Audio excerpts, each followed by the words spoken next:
Vamos em frente, tem mais um assunto pra gente tratar aqui nesse bloco ainda. Vamos lá, Paulinha, onde que eu tô mesmo?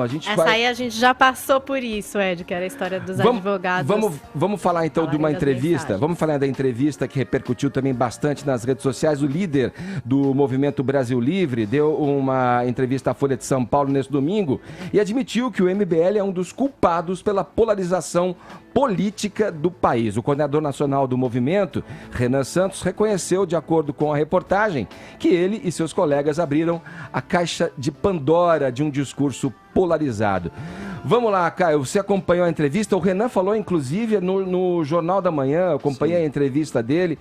O MBL vem recebendo críticas, né? Ultimamente, né? O MBL que tinha uma adesão, pelo menos na percepção generalizada do público, uma adesão ao governo Bolsonaro. A partir do momento que começou a mostrar um lado crítico à condução das decisões, né, por parte do governo, começou a ser fruto de crítica também.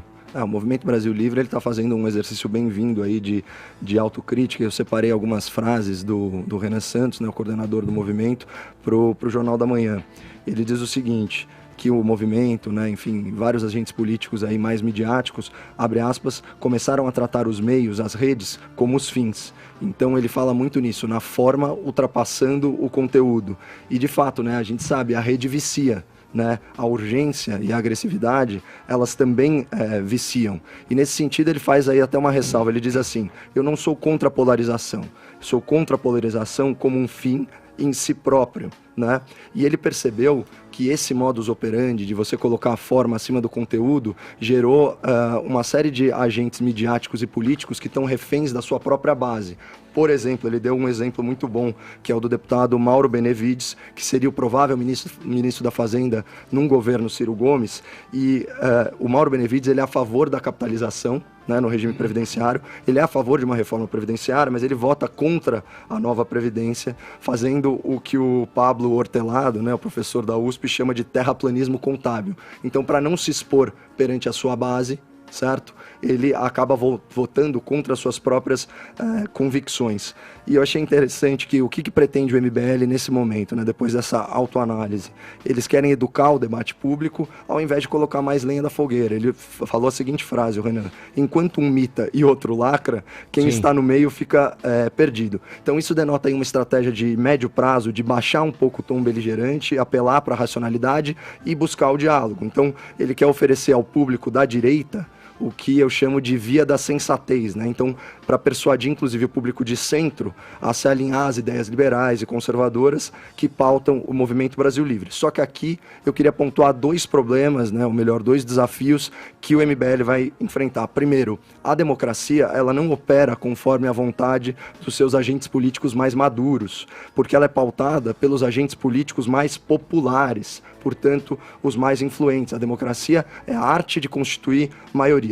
E o segundo desafio é o seguinte, o bom diálogo, com conteúdo, com educação, ele pressupõe a anuência do seu interlocutor. Então não adianta conversar com quem apela para gritaria, não adianta debater ideia com quem apela para ataque pessoal. E não vai adiantar nada você explicar algo para alguém que simplesmente não quer entender, porque a sabedoria popular já ensina que o pior cego é o que não quer ver. Então, enquanto a esquerda brasileira estiver operando nessa lógica do quanto pior, melhor, da mentira como método, da violação de direitos constitucionais para a construção de narrativa política maquiavélica, do terraplanismo contábil e da ausência de autocrítica, a direita ela vai se ver obrigada ao quê? A desconstruir, refutar e até humilhar com a verdade o esquerdista mais histérico, histriônico que estiver prejudicando o debate público. Tem que ver aí nessa questão do MBL o seguinte, o MBL agora tem muitos dos seus quadros no governo, na política, né?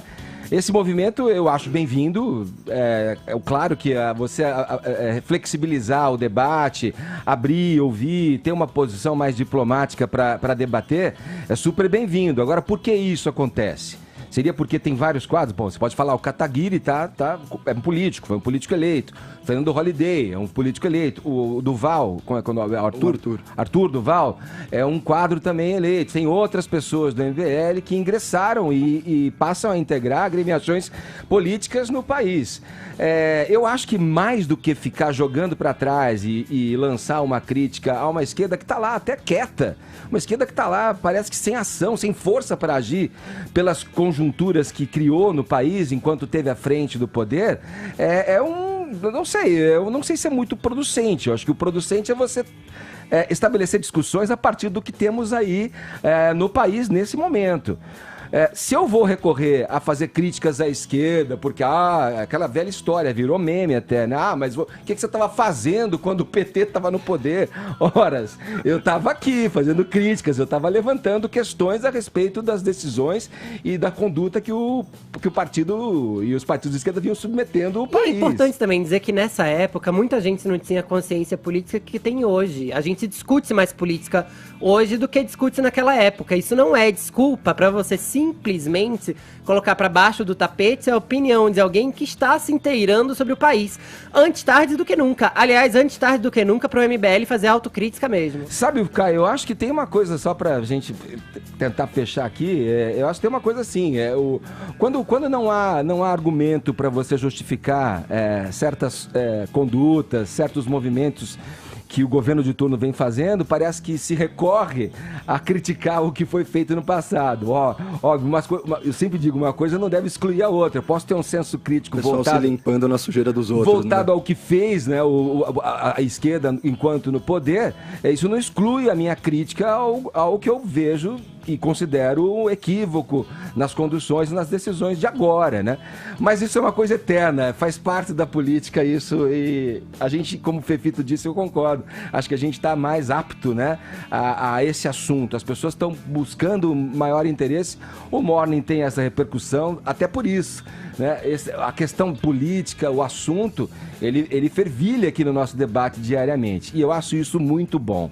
Vamos ver o que vai dar aqui num futuro próximo. Acho que eu sou otimista. Eu acho que a gente vai estar melhor conforme o tempo vai passando, a gente vai criando uma maturidade e amadurecendo junto a nossa tão frágil ainda democracia.